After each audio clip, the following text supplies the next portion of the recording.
That's in the mountains. On the next Friday. My niece went to Appalachian State. So up in Boone. Yeah. So wonderful. She's a few minutes late. She's a right behind. Yeah, well, we go up there every year, we've got some, She'll come in. it's Julie and Michael, so we go with them every year. Good morning and welcome to the Finance Committee meeting. We will be recording this meeting, not able to live stream due to internet connectivity issues. Currently, we do not have a quorum of the Finance Committee, so we will not be approving the agenda or approving last month's minutes. We'll bump those minutes to our next meeting. So we'll jump straight into our non-approved agenda items.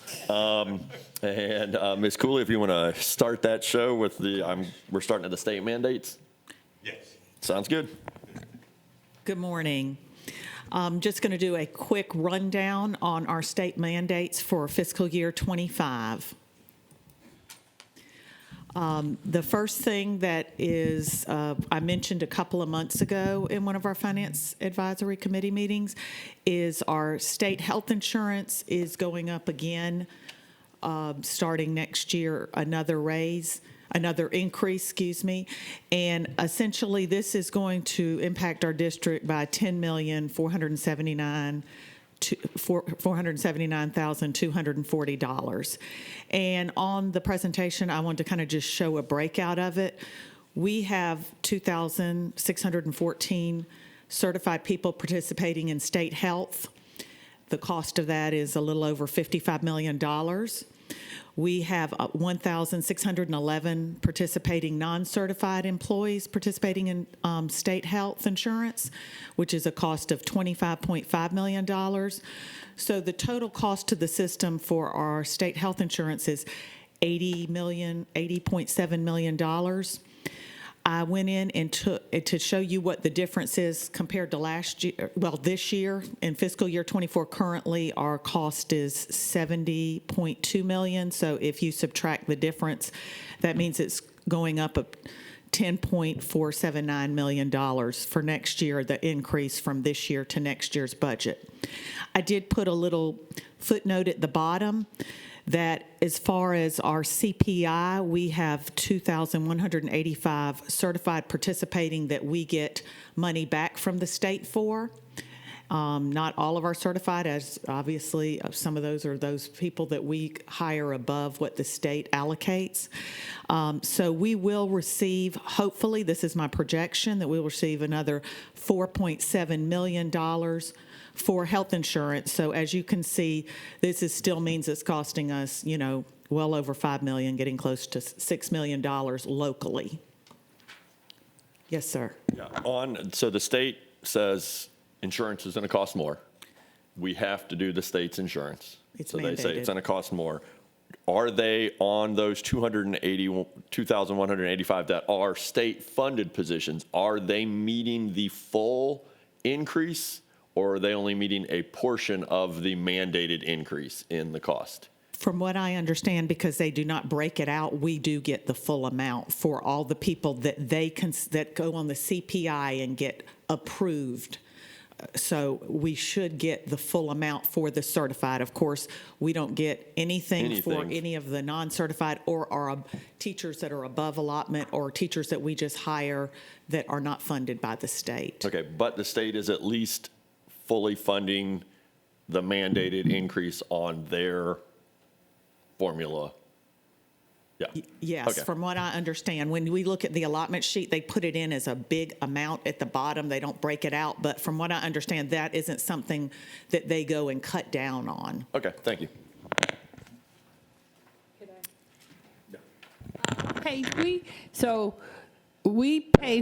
We have about 2,400 some that the state recognizes. Then we make up the difference with that other, the difference between the 2,185 and the 2,614.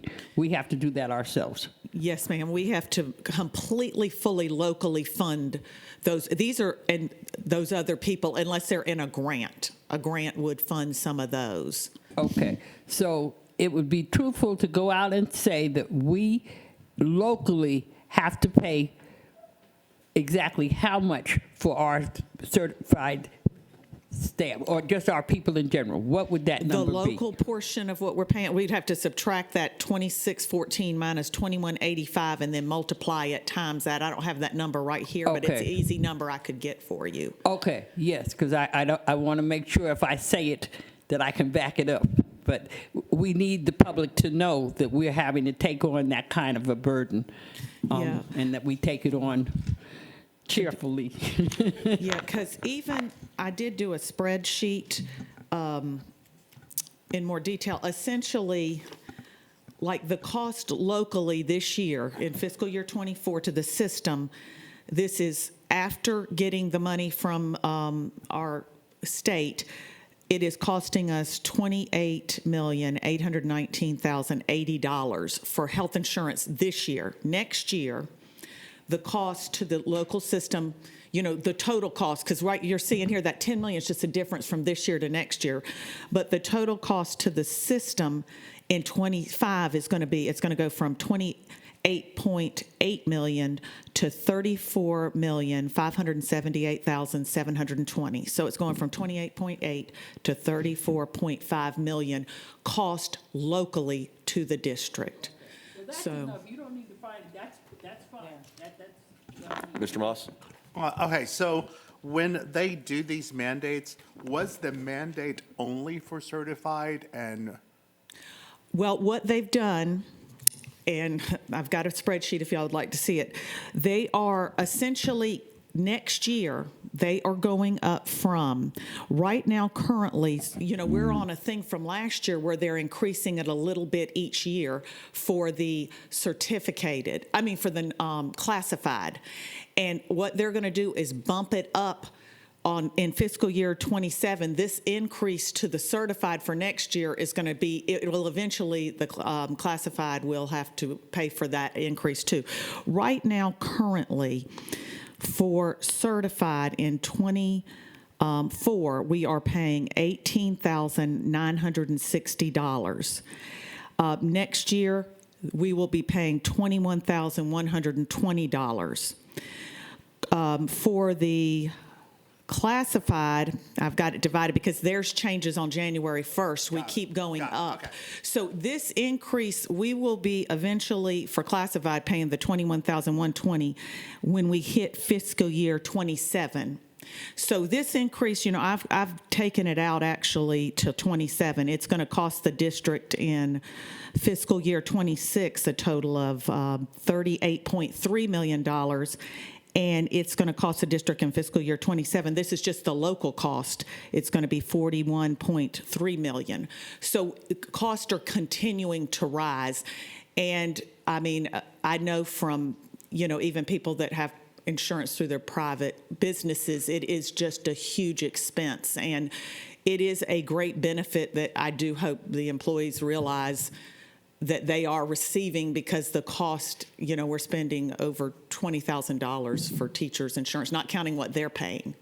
So it's a huge benefit. Not just your salary is what you're getting. You are getting a huge benefit with our, you know, with our health insurance.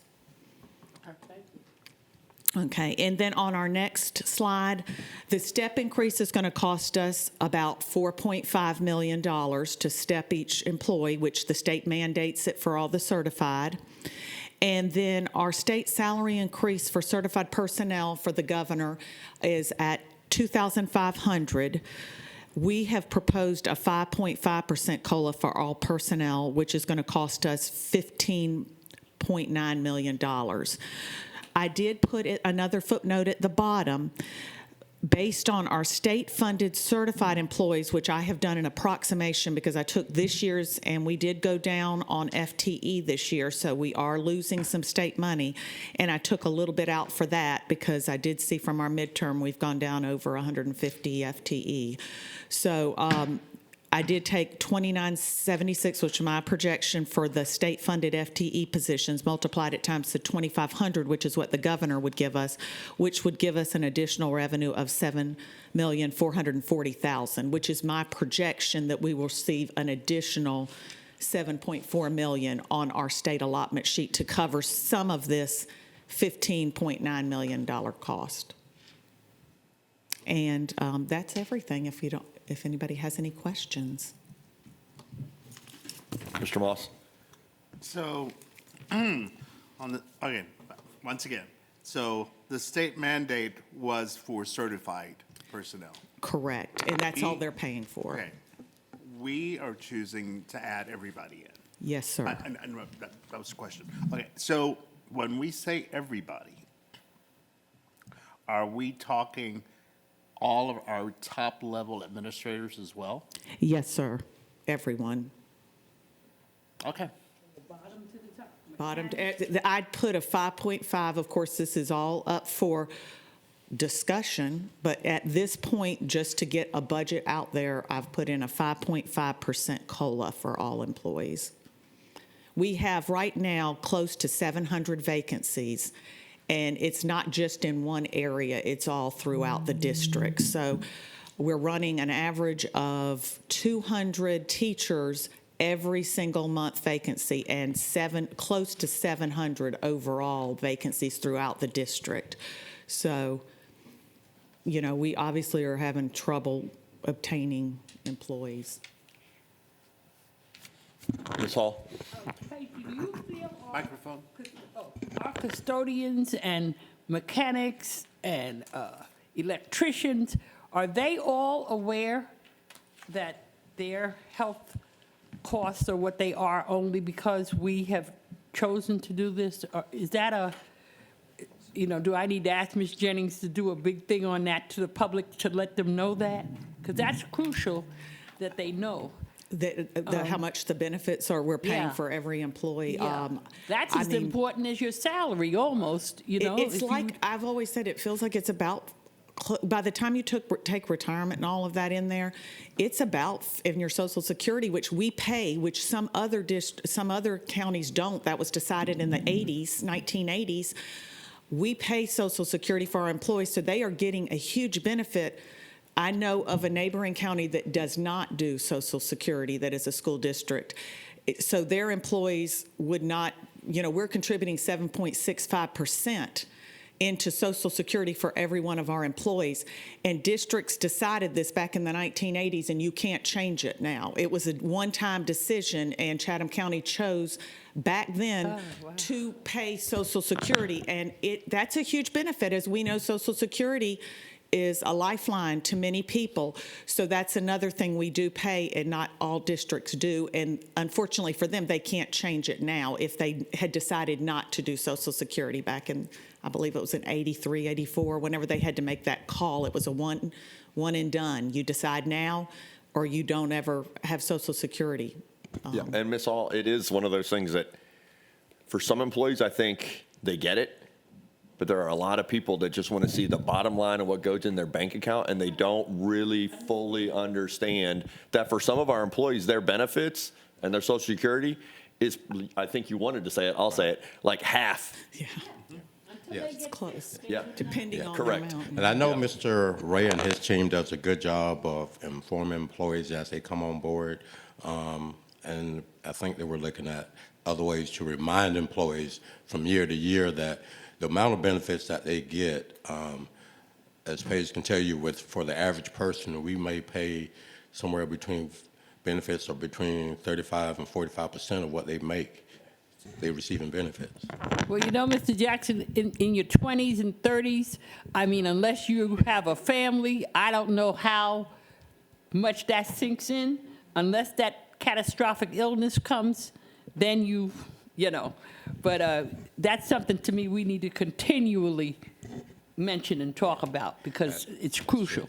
Another benefit is they can also carry their family members on it, which is huge because a lot of employers may only allow you to do it, or they make it so astronomically expensive to carry your family members that you could never afford to do it. It's more than some people's pay. So that is another huge benefit, is you get to carry your spouse and your children. And up to age 20, the day they turn 26, they have through age 25 till the day they turn 26, you can carry your kids on your health insurance, which is huge. And our other benefits too, our Mr. Johnson? dental and vision. I want to go back to COLA Because you said that was for everybody from the superintendent all the way down. Now, that's not the superintendent. It's everybody but the superintendent is under contract Okay, with the okay. board. So everybody below the superintendent. Could we see a number of what the COLA would be if we took out non-site-based administrators? And see what that COLA would be? What the total would be if you did a 5.5% minus those people? Yes. I can tell you, I can do that for you, but we've done this kind of in the past when we would leave out employees, and some employees went 6-7 years with no raises, and then we ended up not being able to hire anyone because the pay was so low. That's when we had to try to get the steps back up for people that had worked here and been loyal to this thing. But that is such a small group, because even downtown, the certified people, which there's quite a number of certified people in the downtown, they're still going to get theirs. It will just be a very small select few that would not receive the raise. And it really is not a material amount. I can give it to you and I will figure that in, but it is not going to be a huge material reduction, because we did used to do that, and that's when we went through 6-7 years of certain employees never receiving a raise of any sort because we didn't even give them a step. So I'm not talking about a step, I'm just talking about COLA. Right. But that was, even without the step, it was still such an immaterial amount, even with the step added in. We So- would get you that number. All right, thank you. I, as a board member, want to ask my fellow board member, why would you not want to give all of our staff Didn't want that the going same out to COLA? public. Because they are living in the same community and their costs have increased as well. So is there a reason why, when somebody gets a certain job, they are not also given the same respect by a pay raise as somebody that's in a classroom? Do we think less of them? No, I'm just trying to figure out what the number is and how many people are we talking about? Right. I'm just trying to gather information. I'm a data guy. Yeah, but I'm just trying to figure out if it's 10 or if it's 100, does it matter? Do we say those 100 people that aren't site-based don't matter to our district and they'll just go to another district? No, it's more along the lines of, we have a perception, and then it's a perception that administrative staff that our district is top-heavy, and that they get paid a lot of money, and so I'm just trying to collect data so I can be better informed. Okay, That's all. they do run a small city. I think if we took our staff and our students, we'd be like the 10th largest city in the state. I don't know. Don't quote me on that, but what? We'd be pretty big. I just don't. But I don't want anybody out there to think that the board is trying to tell them that because they make X amount of money, they don't deserve a COLA. Can I ask too, Mr. Johnson, when you're saying non-site-based administrators, you're only talking about the annual, not the classified that don't work at the sites? Is that correct? Correct. So just the annual employees that small are. number of employees, right? Okay. Okay, I just wanted to make sure so I give you the right amount. Ms. Grabowski? I just want to remind us all that the superintendent has commissioned a study of our compensation that goes across the board. And I think that's going to be a very valuable piece of information for us to understand what our cost of human resources, which is obviously a significant investment, is, and how we can best manage it in moving forward if there are policy changes that we need to discuss related to compensation and other benefits. When do you think that would be? So we actually already have some preliminary information that could be shared. We're trying to figure out the right timing for that, but the study won't be complete until later this spring. And remember, the first iteration of this study is just our classified staff. Next year, we will move to our certified staff. So we are ready to share a preliminary report of where they are currently, but it's just a matter of timing for when the board would like to receive that information. Can I ask that when we receive that information, or as we continue our budget discussions, that we kind of get some sort of, and I know it's always a changing number, but just a general sense of the number of people in each of the divisions as far as certified, and what is included within each of those umbrellas of certified, non-certified, classified. There's so many labels. I think having a little cheat sheet about who's in what category, and kind of the number of people, and then the budget that goes towards that. I know it's a little bit of an overgeneralization, but I think it would be helpful in understanding kind of order of magnitude as we're looking at that information. Mr. Moss? Yeah, so, great discussion. And I'm going to bring this up again, because I'm going to be bringing it up all the time. When we are looking at young people coming into our system and how they look at how they're paid, they are also COLA is one thing. But what if I am doing extra work? How am I getting compensated the same as someone who is not doing a lot of work? I really want us to explore merit pay. And I know but dig into it. I'm not saying it's based on the students' grades or anything. But somehow being able to reward extra work.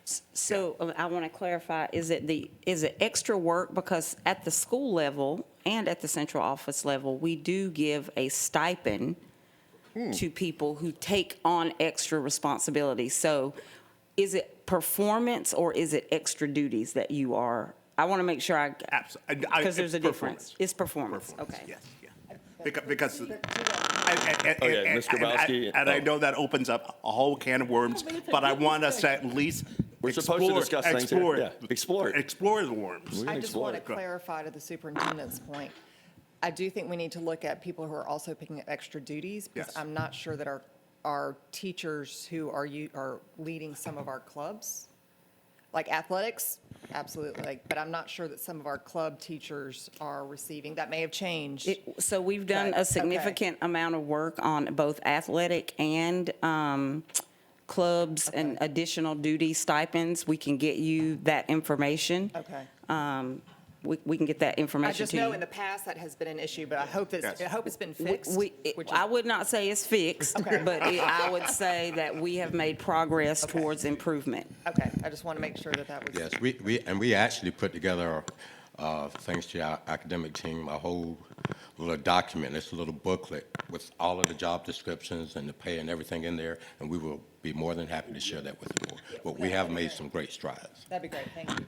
Ms. Hall? Well, see, the thing is, I might be a teacher who doesn't have a formal position for you to add money to, but I may decide one evening I'm going to memorize all the names of my parents and call them. That's going to end up helping me, Right, that's not captured. but it's not going to be captured as I deserve merit pay because I'm spending that time doing something that's going to benefit my kids and me and their scores and the school culture.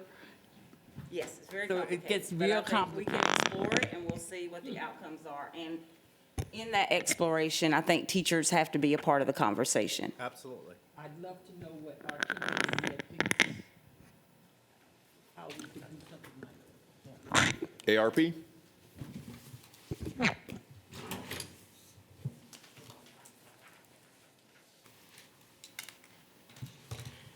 Good morning, everyone.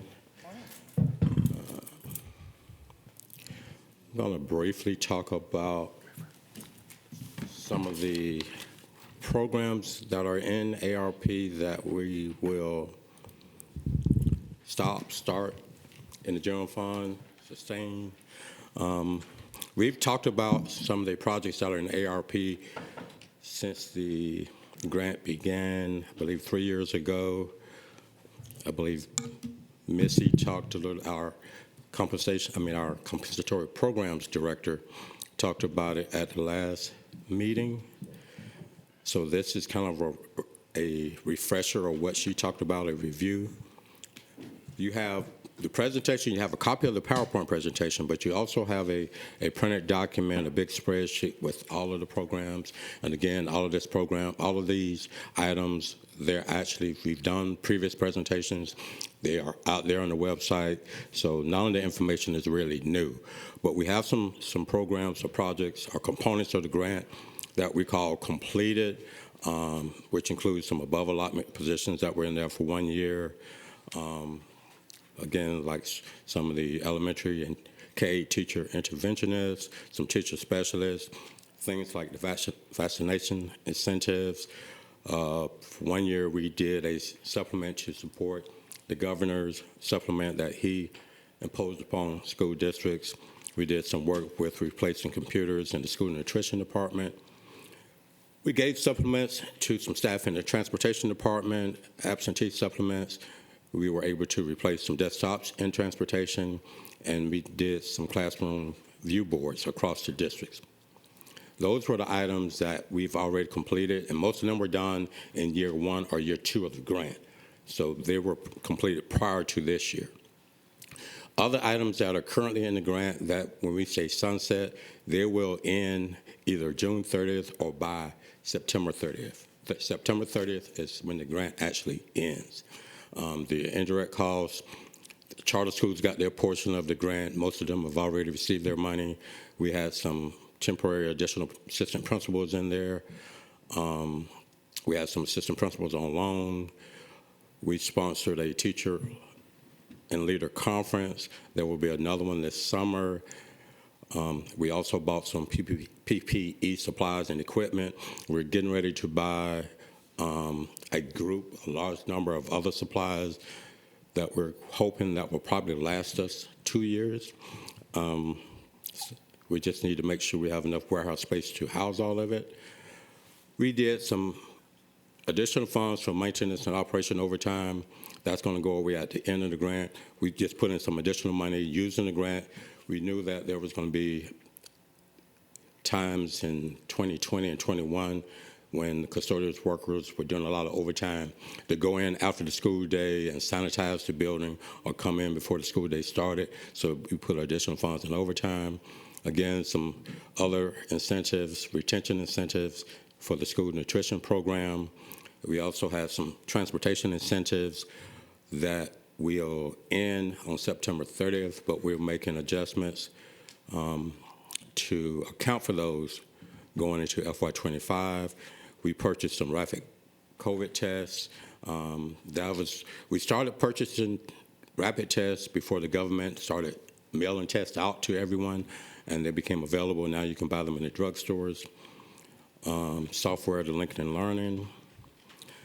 Then our next group of projects are projects that we're going to maintain, keep in the budget, but they will be paid for from other funding sources or grants. For instance, the iReady, Nearpod, summer school, the computer device repairs, some of these items, for instance, like the computer device repairs and student Chromebooks, we're going to move over to eSPLOS. We're able to use eSPLOS for those type of expenditures. We have some instructional technology coaches. They were paid for out of the grant, but we're going to move some of those positions over to eSPLOS. Staff laptop, the security analyst, and the teacher support specialist, technology support specialist, I'm sorry.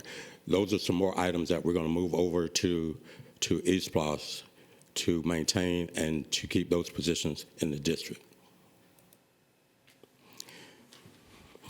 The next group of items are items that we actually used to pay for out of the general fund before the grant. The grant just freed up money. Now these expenditures are going back into the general fund.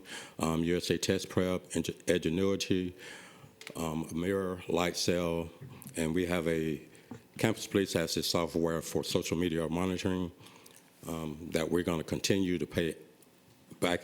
We're going to put it back in the general fund, but most of the departments have budgets that they were using to pay for these items already. New items that are in the grant that we're going to move over to the general fund, which would be additional cost to the general fund. We have 10 high school student deans at a cost of nearly $1 million. It would be $1 million plus. This is an old number. We have a wellness center staff, which is a coordinator and 2 counselors and a secretary.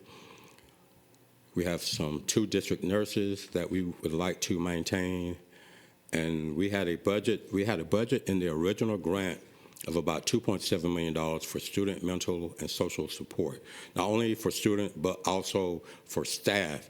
If they needed social support, they would go to the wellness center. We put the $2.7 million in there because at that time there was a shortage of staff that we had to support that. We put money in for contracted services to pay for psychiatrists, all of that to come in. A lot of the services were performed by staff within. We put a lot of staff on extended days, some of our counselors and some of our psychiatrists. The need was not there. The usage was not there that we intended, so we're going to reduce the budget down to about $450,000 to be able to pay extended days for some of the teachers, and we will have some funds to pay for contracted services if they get overwhelmed or the workload becomes too much. So those right now, those are the only 4 items that we will add to the general fund as an additional expenditures as we go into the FY25 budget.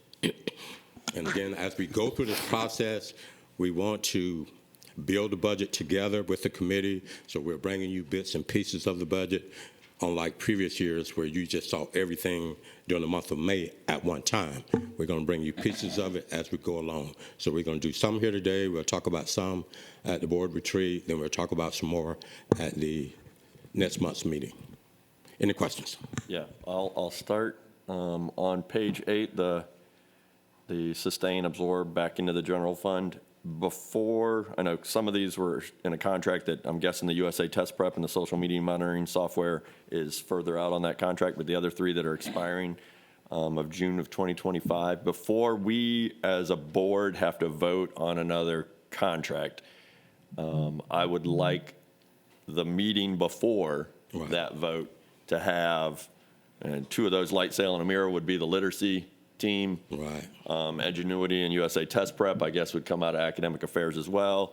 If the social media monitoring software is coming out of Chief's department, just like That data return on that shows investment. that it actually isn't just Yes. something we're using, but like this has moved the needle this way. Like the social media monitoring software. Here's how many things we caught and here's how many things we responded to. And yep, that makes sense.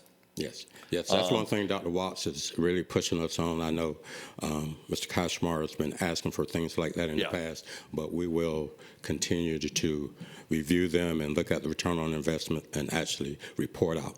Yeah, and then that will, thank you for the segue.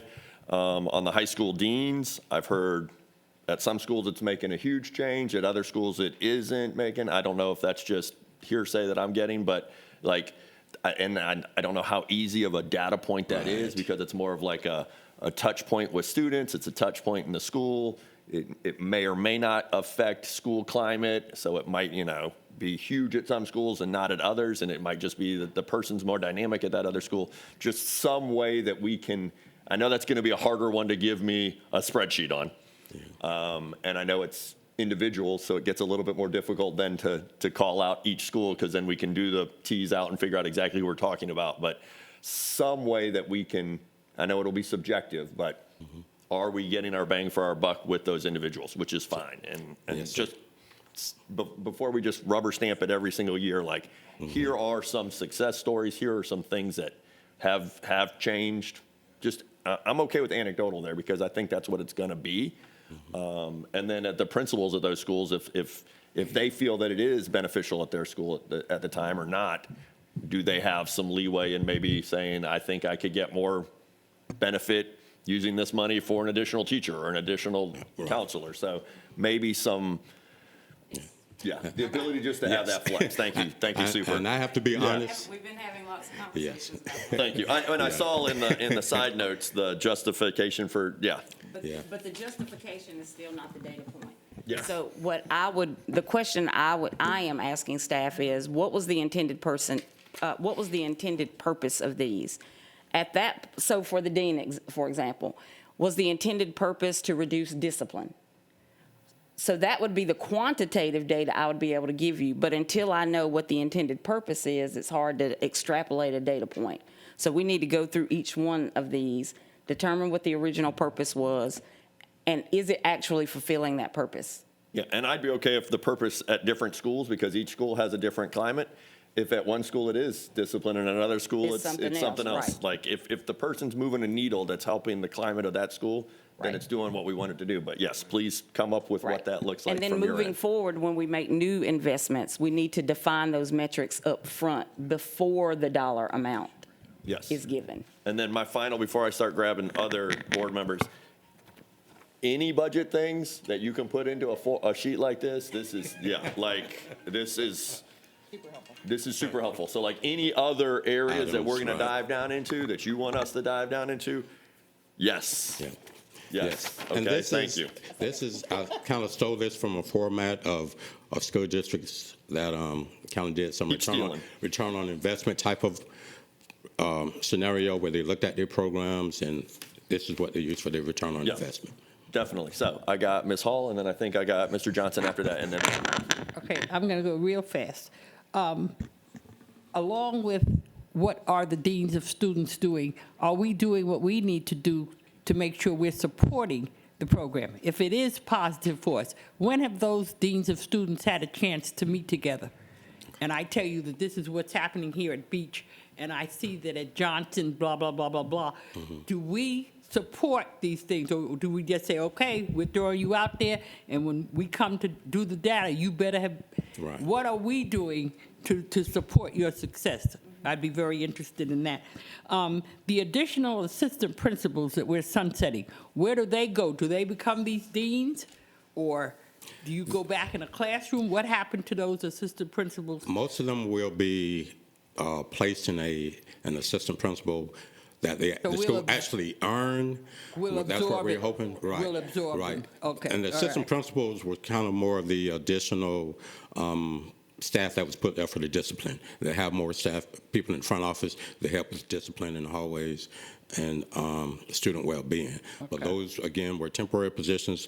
Half of those are already gone back into regular assistant principals outside of the grant, so they're not grant funded anymore. Then we just have a handful that are left. Okay. Also, Ms. Hall, to your point, the deans did have PLCs, orientation when they first came on, and then they have PLCs to talk about best practices, what's working at Do schools. they get to do that without supervisors being there, where they can sit and just They talk have among their own, themselves? yeah, the or- principals are not there. This was just for them.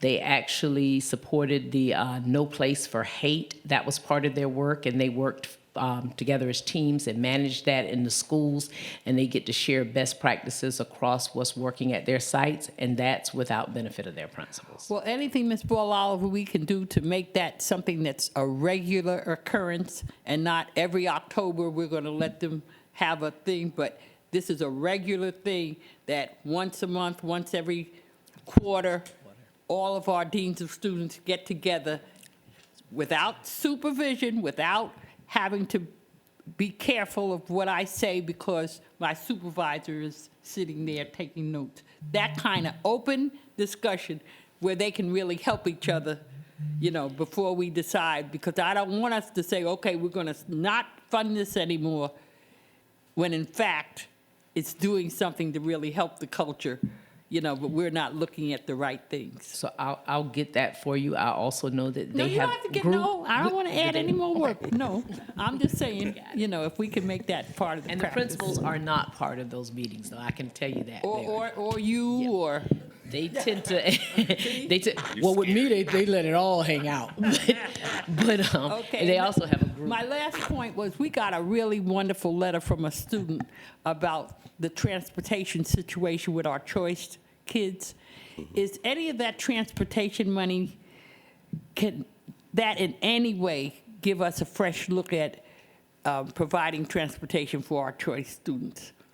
Not, that's coming from the grant. We are, the transportation team is looking at some creative ideas and plans for the future, but nothing that's currently in the grant will, Those of us who have Assigned to campaigns to that. run, I know that question's going to come up, Yes. and I don't want to fuzz it or make it better than it is. But we I do are- hope we're looking at it at yes, least. yes, ma'am, we are looking at it. For the purpose of this, for the grant, we were more about just retaining employees, during the last 3 years using the grant, not so much enhancing the program per se. We spent a lot of money. We're not sending the government anything back. Yeah, we're going to spend all of it. Thank you. Yes, Mr. Johnson? Okay, mine's going to be real quick. I know in the grant that we had, like 2 million or so for student mental and social support. And we're cutting that down by more than 75%. My whole thing is that we need to make sure that not just our students, but our staff we need to make sure that no one's going to fall through the cracks. Right. Because if someone falls through the cracks, we're going to make Chief's job a lot harder. Yes. So I just want to make sure that with that $450,000 that the cracks are sealed, they've been caulked, they're good to go, because we need to make sure that no matter what a child or a member of staff is going through, that they have somebody that they can go to that's trusted, so we can make sure that they get the help that they need. Yes, indeed. That's the intent of the $450,000. We only reduced it because of the amount of services that we spent money on over the 3-year period.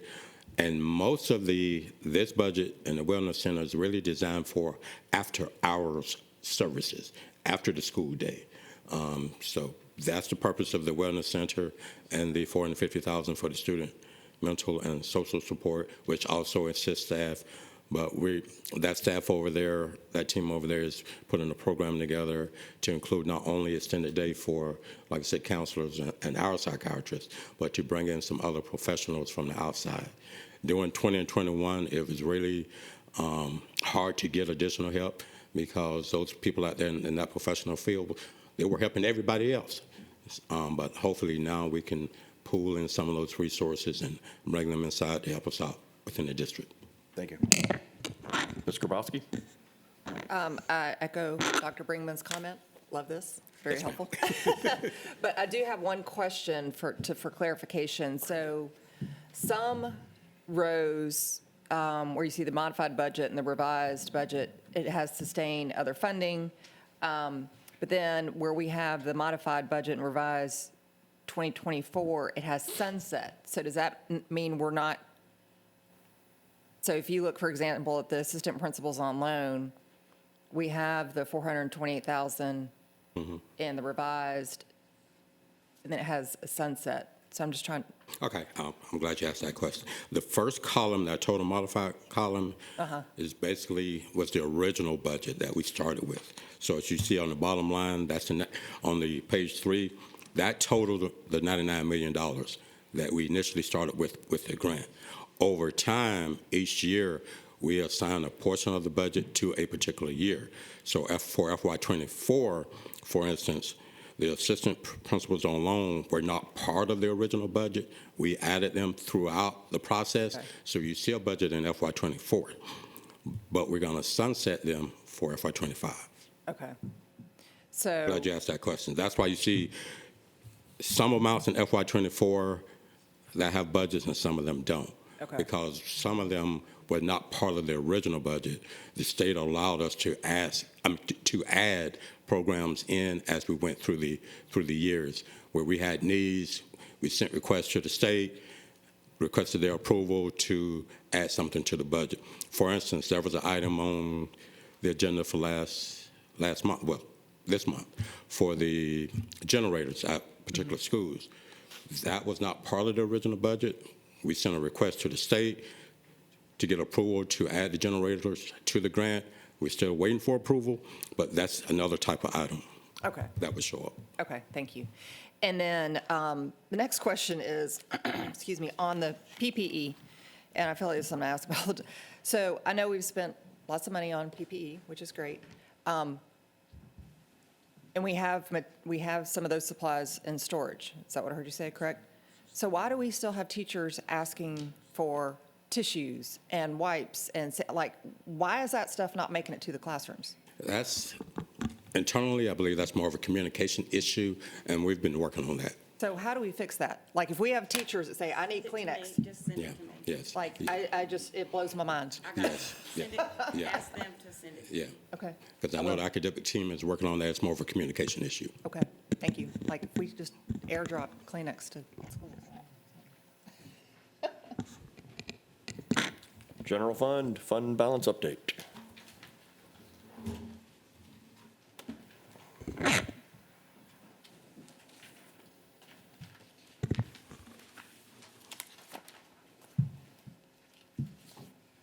Again, this is something that's been shared with the board previously. And this is presentation is upon the request from the request of a board member. Did want to point out that we actually have a board policy that talks about unassigned fund balance. The board approved a few years back that we would have no less than 2 months of annual budgeted expenses for our unassigned fund balance. Also in that policy, it talks about replenishing fund balance if it falls below the 2 months projected amount. Then the next slide talks about if we ever get above or exceed 5 months, that we will put together a plan for the district to expend that fund balance, and it really gives us instructions for one-time expenditures that are non-recurring. And pretty much as a board, we've been doing that lately, and we appreciate you all supporting some of the things we bring forward to you. Another option we could do is transfer excess funds to a capital accumulation fund. We've done that in the past where we've transferred excess funds to maybe capital projects to help with renovations in Fund 308. So that's an example of what B is referring to. Then the last one is actually return the excess funds to the unallocated general fund. Really what that means is going in and doing assigned fund balance, pretty much like we did for the textbooks. We know we're not going to spend it this year, but over the next 5 years, we're going to spend money on textbooks. As we look at the numbers, at the end of FY 23, June 30th, we had $192 million in fund balance. To begin this year, we adopted a budget to spend $8.9 million of that fund balance. That would have taken us to a projected fund balance of $183 million. After the auditors completed their audit, we added $41.2 million to fund balance. But as we've gone through the year since July 1st, we spent a little over $4 million to match the governor's supplement. As I mentioned earlier, we assigned $21 million for textbooks, so that gave us an unassigned fund balance of $199 million. Now, when you look at our annual budget, which is $567 million, according to board policy, we should have at least $94 million in fund balance, no less than $94 million. The difference is between the $199 million that we currently have and the 2-month minimum. The middle section is, as a board or as a district, we try to keep at least 3 months. That's always been our goal. 3 months of fund balance based upon the current annual budget is $141 million. That's a difference of $58 million. If we got to the max, according to policy, where we had to come up with a plan to start spending, that would have been $236 million. And we are $36 million under that maximum amount as of today. The next slide just talks about some potential uses. And again, this is not a plan from from the administrators. These are just some options where we could use fund balance. We've already gotten requests from technology to spend about $5 million on equipment repairs.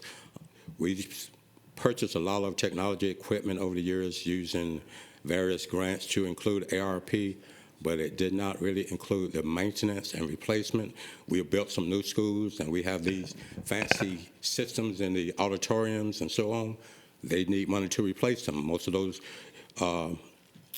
sound systems are probably 4, 5, 6 years old. They're responsible for replacing those type of systems. We also could look at, and we probably have requests well over $15 million for maintenance operations to do some repairs, much needed repairs at some of the schools. We've always talked about deferred maintenance. $20 million looks like a large number, but it's really not. Quite sure that that division, capital projects, they can come up with projects tomorrow that's probably well over $100 million. But we've been trying to pace ourselves on how we actually upgrade and renovate some of the schools. Another $20 million possibly could be used for phase 2 of the long-range facility plans. I know we're talking about selling some property, but if you sell some property and we're looking at an additional administrative building, we could use some of the fund balance to match some of the sale proceeds to help us build a new building. Other uses that I did not put dollar tags on, FY25 and beyond, we could look at spending a portion of fund balance for the next 2 or 3 years to balance the budget. Even though that contradicts what's in the policy, we could do that. Another hot topic item is we need to purchase some land in West Chatham yesterday. But we don't know what that price tag is going to be yet. We don't want to put a budget out there yet, but we know that's something that will probably happen within the next couple of months, hopefully. And that will probably take a good chunk out of what is currently part of that $58 million that we're over the 3-month projected fund balance, where we should be for 3 months of savings. So this is just, I presented some options. Again, this is not a plan, but these are some options that we will, over the next few months, we may bring expenditures to the board for especially some of the capital projects items. An item could be if the state doesn't approve the generators and the ARP grant. That may be something we have to use fund balance to pay for to start that process. So at this point, any questions and suggestions? The next is just a graph of the chart. Mr. Johnson and then Ms. Hall. I'm glad to see West Chatham land purchase and development on there for obvious reasons. As you said, we needed to buy land yesterday. I would say we're about a decade behind on that one. So as I know we're talking and, we don't know the exact budget for that, and that the district is speaking with Realtor as well for that, with some different options out in West Chatham. I just would like the public and staff to know that needs to be a priority, because we might not be able to build a school tomorrow, but at least if we had the land to be able to build a school, that would definitely help to relieve some of the congestions and some of the issues that we've had with overpopulating of the schools in West Chatham, just because of the expansive growth that is out there in the Pooler area. So I really do appreciate that. And also, I'm going to have my inner Mr. Cashmar in and say that I also like to see that you have the deferred maintenance stuff on there, because it's a lot easier and a lot less expensive if we could just maintain what we have and then have to replace things in the long run. Yes. Agreed, and I'll just add to that, another study that I have that will be available to you very soon is an enrollment study. I've had a preliminary read of it, and Western Chatham County will definitely continue to grow. The entire Savannah-Chatham area is projected to grow way faster than the state, and there are parts of the city that will grow faster than others. And so the enrollment study will let you pinpoint, because we can't just look at general growth across the district. There are pockets in which that growth will be much higher. And so that is also going to give us an idea of where we potentially need to be getting ahead of ourselves, looking for land and building schools. So that enrollment study, I've read a draft yesterday, so that should be coming very soon. I want to say, first of all, that Dr. Watts is definitely helping me with this. But right now, I have baseball teams at Savannah High, my Blue Jackets, who cannot play because the fields are so deplorable. We're trying to find some place for them to practice, but we need new baseball fields out there. And if we have this kind of money at our disposal, it's very hard for me to tell that community, we, turn on the TV and see all the other schools with their baseball teams winning games and all, and here my Blue Jackets, we can't play because we don't have the fields to play on. So I definitely, under number 2, I guess that would be under the capital Yes, ma'am. outlay. I would like, and again, we were talking about transportation. If we can get some of this money towards getting our kids to their schools who go to choice schools but can't get there because they don't have the transportation, why are we sitting on that? Okay. That's my other comment. Thank you. Yes, ma'am.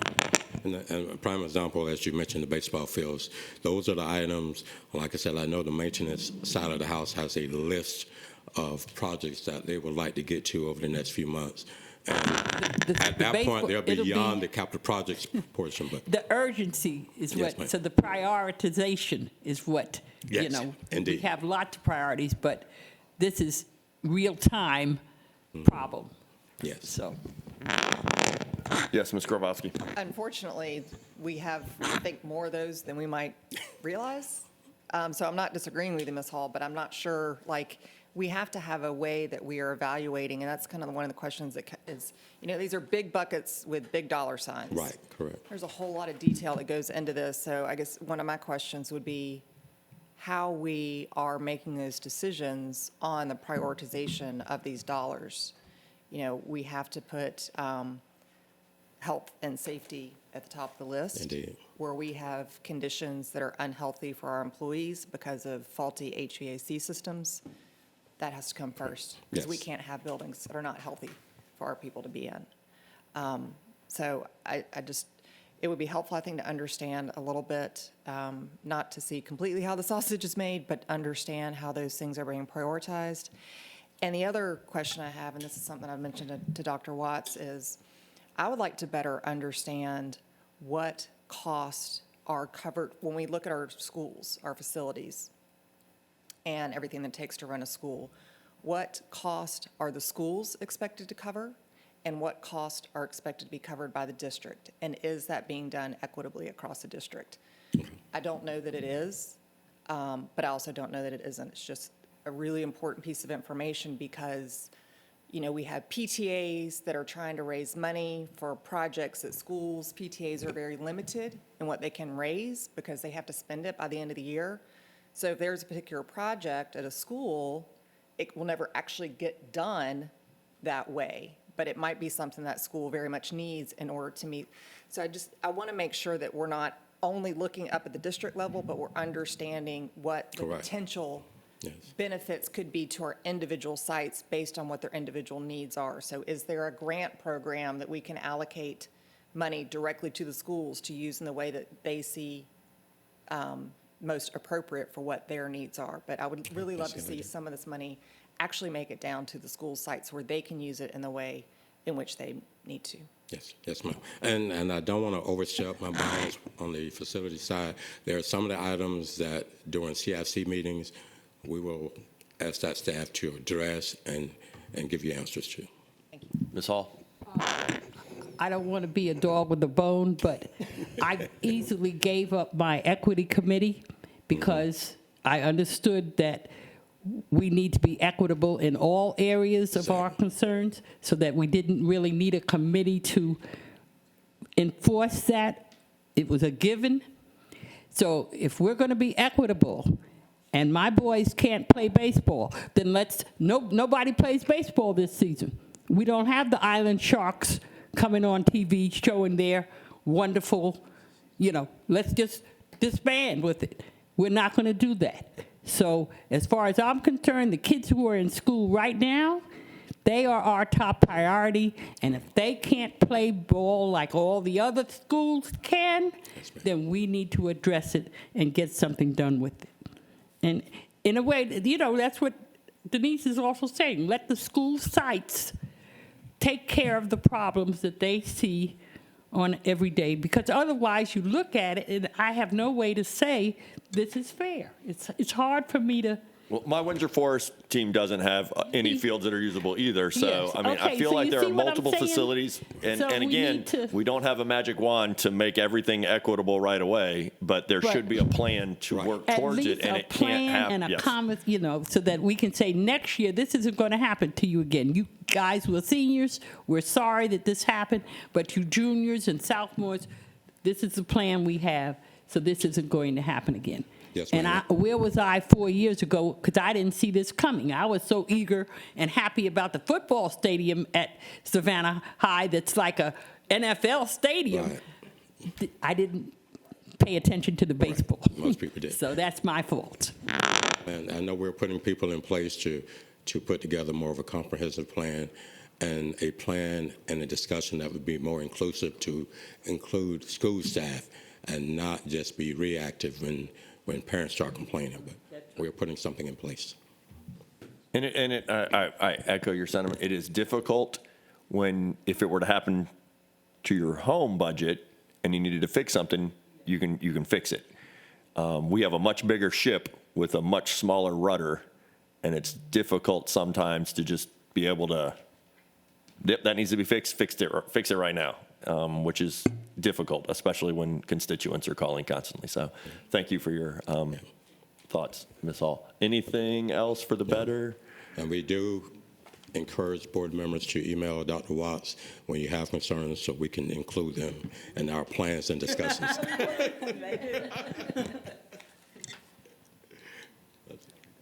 I'm trying to pull up when our next meeting is. Yes, just want to tell the public when you watch this, because we weren't able to live stream it, our next meeting will be April 24th, again in this building at 9 a.m. Thank you very much. Have a lovely day.